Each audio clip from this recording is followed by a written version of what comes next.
사랑하는 성도 여러분, 오늘은 지난번 이삭의 이야기에 이은 후편 설교입니다.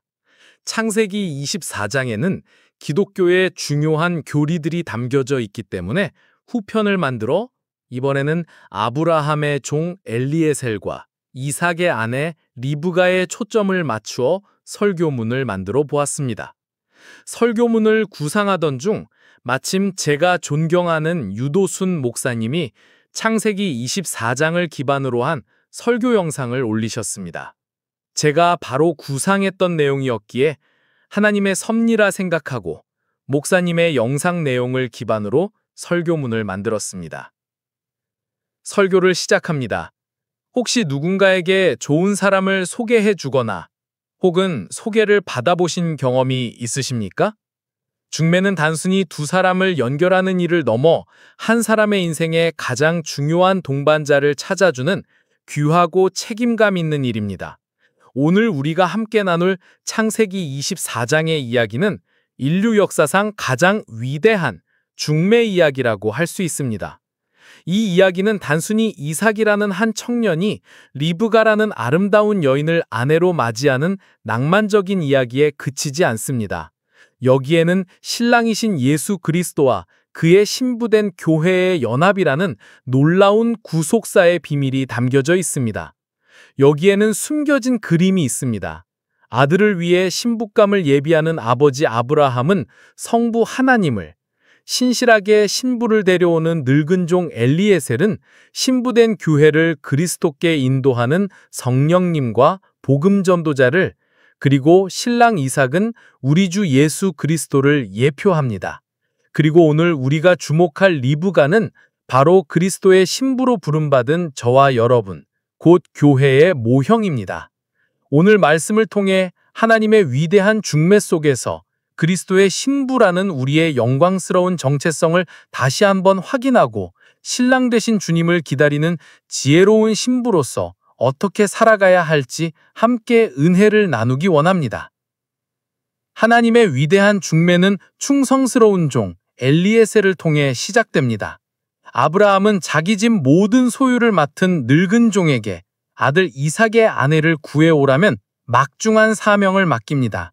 이 종의 모습은 오늘날 신랑이신 예수님께로 영혼들을 인도해야 할 사명을 받은 우리 성도들, 곧 복음 전도자들이 가져야 할 자세를 명확하게 보여줍니다.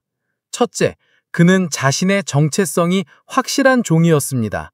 리브가의 가족 앞에서 그는 주저없이 나는 아브라함의 종이니이다 라고 자신을 소개합니다. 이는 훗날 사도 바울이 자신을 예수 그리스도의 종이라고 고백했던 것과 같습니다. 이처럼 우리도 세상 속에서 나는 그리스도의 종, 하나님의 자녀라는 분명한 정체성을 가지고 복음을 전하는 중매자로서 살아가야 합니다. 둘째, 그는 목표가 분명하고 충성스러운 종이었습니다. 그의 유일한 과이심은 주인의 명령을 완수하는 것이었습니다. 리브가의 집에 도착해서 극진한 대접을 받았을 때 그는 내가 내일을 진술하기 전에는 먹지 아니하겠나이다 라고 말하며 자신의 사명을 최우선으로 삼았습니다. 이는 맡은 자들에게 구할 것이 오직 충성임을 강조하는 고린도전서 4장 2절의 말씀을 떠올리게 합니다. 엘리에셀의 충성스러운 모습은 그리스도의 신부를 찾아 나서는 모든 성도가 본받아야 할 자세입니다. 셋째, 그는 기도로 일하는 종이었습니다. 그는 자신의 경험이나 지혜를 의지하지 않고 여행의 시작부터 끝까지 하나님의 인도하심을 구하며 기도했습니다. 우물가에서 만날 여인이 이삭의 짝이라는 확증을 달라고 구체적으로 기도했고 그 기도가 응답되었을 때 머리를 숙여 하나님께 경배하며 감사했습니다. 이처럼 그의 전도 과정은 기도, 전도 대상자와의 만남, 복음 전파, 복음에 대한 환영, 그리고 복음 영접, 즉 결혼으로 이어지는 복음 전파의 전형적인 단계를 거쳐 한 영혼을 그리스도를 예표하는 이삭의 신부로 데려옵니다.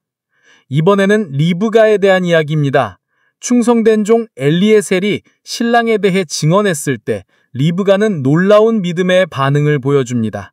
그녀의 모습은 복음을 들은 상도가 어떻게 믿음으로 응답해야 하는지를 보여주는 완벽한 롤 모델입니다. 먼저 리브가는 지혜롭고 부지런하며 긍휼이 넘치는 여인의 모습이었습니다. 낯선 나그네인 엘리에셀에게 물을 주었을 뿐만 아니라 그가 미처 구하지도 않은 낙타떼를 위해서도 기꺼이 물을 길어주는 수고를 감당했습니다. 이는 단순히 착한 성품을 넘어 다른 사람의 필요를 헤아리는 기와 긍휼한 마음과 즉시 행동으로 옮기는 순발력을 우리에게 보여줍니다. 이러한 모습은 잠언 31장에서 묘사하는 현숙한 여인의 모습과도 같습니다. 그리스도의 신부된 교회는 이처럼 세상의 목마름을 채워주는 긍휼과 섬김의 자세를 가져야 합니다. 가장 중요한 것은 리브가의 결단하는 믿음입니다. 그녀는 신랑 될 이삭의 얼굴을 한 번도 본 적이 없습니다.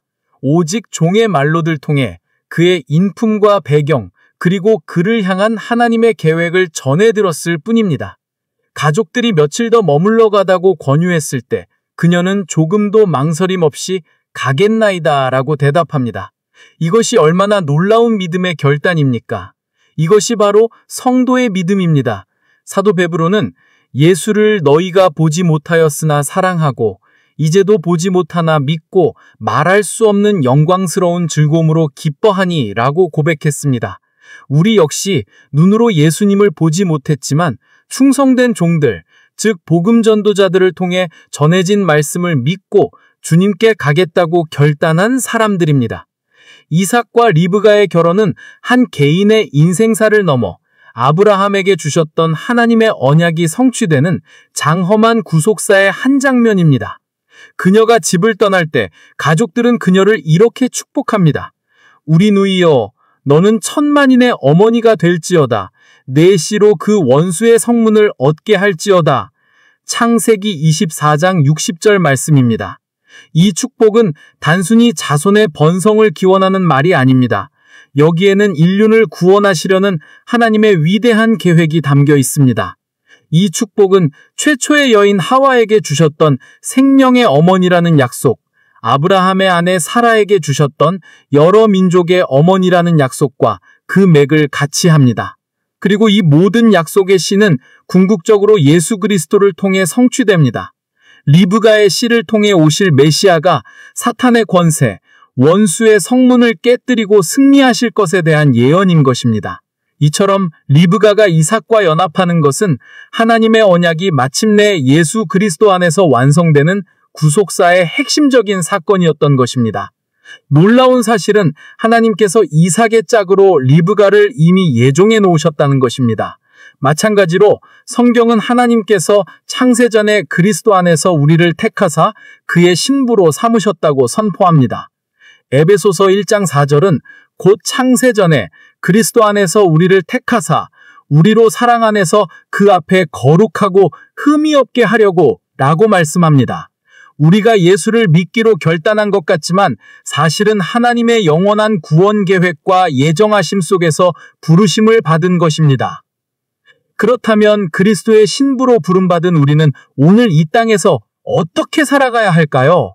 성경은 우리가 그리스도와의 연합을 통해 완전히 새로운 존재가 되었다고 말합니다.